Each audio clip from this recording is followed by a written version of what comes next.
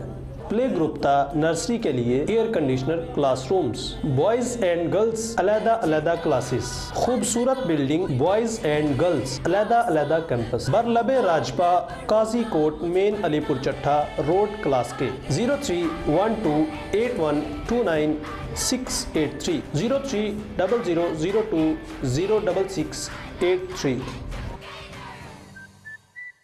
The Punjab College of Sciences for Women, Khiali Campus and Gajjar Campus, Gujranwala. Enroll yourself now for free pre-first year online classes commencing from 20th of April 2020. So what are you waiting for? Grab this opportunity by visiting our website www.tpgsc.edu.pk. For Khiali Campus, please contact 0321429544, 033165626662.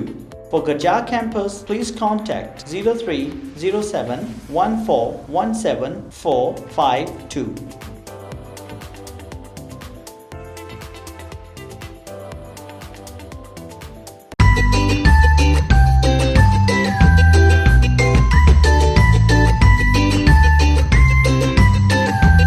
New Jinnah international school میں میرے بچے پڑھتے ہیں اور ہم لوگ بالکل satisfied ہیں۔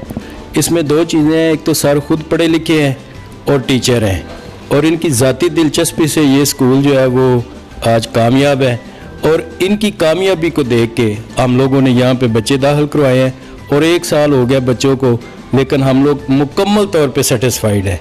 نیو جناح انٹرنیشنل پبلک اسکول کلاس کے داخلہ جاری ہے۔ 100% رزلٹ دینے والا علاقہ بھر کا واحد ادارہ، خوبصورت بلڈنگ، بہترین سیکیورٹی کا انتظام، بوائز اینڈ گرلز علیحدہ کیمپس، خوش اخلاق انتظامیہ، high qualified staff, Gujranwala board سے الحاق شدہ کشادہ اور ہوادار کلاس رومز، جدید ترین کمپیوٹر لیب، جدید ترین سائنس لیب، خوبصورت لائبریری، علاقہ کا سب سے بہترین انگلش میڈیم ادارہ جپس، پوزیشن ہولڈر بچوں کے لیے خصوصی انعامات۔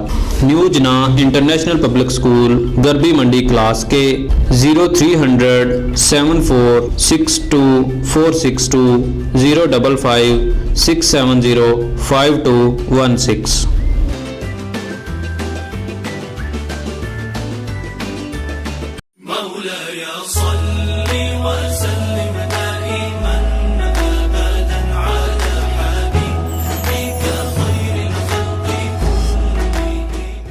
الحمدللہ رب العالمین والصلاة والسلام علی سید الانبیاء والمرسلین، اما بعد فاعوذ باللہ من الشیطان الرجیم، بسم اللہ الرحمن الرحیم۔ قال اللہ تبارک و تعالی فی القرآن المجید والفرقان الحمید، ایام معدودات فمن کان منکم مریضا او علی سفر فعدۃ من ایام آخر، صدق اللہ مولانا العظیم وبلغنا رسولہ النبی الکریم الامین، ونحن علی ذلک لمن الشاہدین والشاکرین والحمد للہ رب العالمین۔ ناظرین، آج کا جو میرا موضوع ہے وہ ہے مسافر کے روزے کے متعلق احکامات۔ اللہ رب العالمین نے قرآن مجید برہان رشید کے اندر ارشاد فرمایا، ایام معدودات، گنتی کے چند دن۔ پھر فرمایا کہ فمن کان منکم مریضا، جو تم میں سے مریض ہے، او علی سفر، یا سفر پر نکلا ہے، فعدۃ من ایام آخر، تو وہ دوسرے ایام کے اندر رمضان کے روزے رکھے۔ اب یہاں سب سے پہلے تو میں یہ بات کروں گا کہ سفر کا لفظ استعمال ہوا ہے اور بات بھی مسافر کے روزے کے متعلق چل رہی ہے، تو سب سے پہلے تو مسافر کی تعریف جاننی چاہیے کہ مسافر شرعی طور پر ہوتا کون ہے۔ آج کل لوگوں کے اندر یہ بات مشہور ہے کہ یہاں سے لاہور جائیں تو ہم مسافر ہیں، یہاں سے اسلام آباد جائیں تو ہم مسافر ہیں، یہاں سے پنڈی جائیں تو ہم مسافر ہیں۔ شریعت ہمیں کہاں تک جانے کے بعد مسافر کہتی ہے، آئیے سنتے ہیں۔ مرات المناجی کے اندر مسافر کی جو تعریف کی گئی ہے، مفتی احمد یار خان نعیمی رحمۃ اللہ تعالیٰ علیہ نے فرماتے ہیں کہ شریعت میں مسافر وہ شخص ہے جو اپنے شہر سے 57 میل یعنی 92 کلومیٹر سفر کرے اور 15 دن سے کم ٹھہرنے کی نیت ہو یا 15 دن ٹھہرنے کی نیت ہو تو وہ مسافر ہوتا ہے۔ اپنے شہر سے دوسرے شہر میں جا کر 15 دن ٹھہرنے کی نیت ہو تو وہ مسافر ہوتا ہے۔ اگر 15 دن سے کم رہنے کی نیت ہے تو وہ مسافر نہیں۔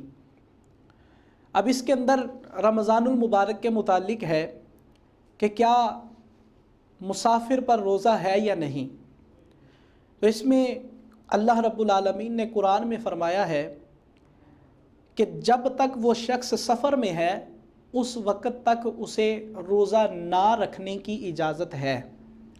اسی طرح مریض کے حوالے سے ہے کہ کیا مریض پر روزہ ہے یا نہیں، تو جب تک وہ اپنی بیماری کے اندر مرض کے اندر مبتلا ہے اس وقت تک اسے روزہ نہ رکھنے کی اجازت ہے۔ جیسے ہی وہ شخص اپنے مرض سے شفا یاب ہوا یا مسافر اپنی منزل تک پہنچا تو اس پر رمضان کے روزے کی قضا جو ہے وہ لازم ہے۔ حدیث مبارکہ کا مفہوم ملتا ہے رمضان کے روزے مسافر کے حوالے سے، مسافر کا رمضان کا روزہ رکھنے کے حوالے سے۔ بخاری اور مسلم کی حدیث ہے کہ میرے آقا صلی اللہ تعالیٰ علیہ وآلہ وسلم نے فرمایا کہ ایک صحابی رضی اللہ تعالیٰ عنہ نے حضور کی بارگاہ میں عرض کی، یا رسول اللہ کیا میں سفر میں روزے رکھوں یا نہ رکھوں؟ اور وہ صحابی کثرت سے روزے رکھا کرتے تھے، تو میرے آقا صلی اللہ تعالیٰ علیہ وآلہ وسلم نے ارشاد فرمایا کہ اگر چاہو تو روزہ رکھ لو، اگر چاہو تو روزہ نہ رکھو۔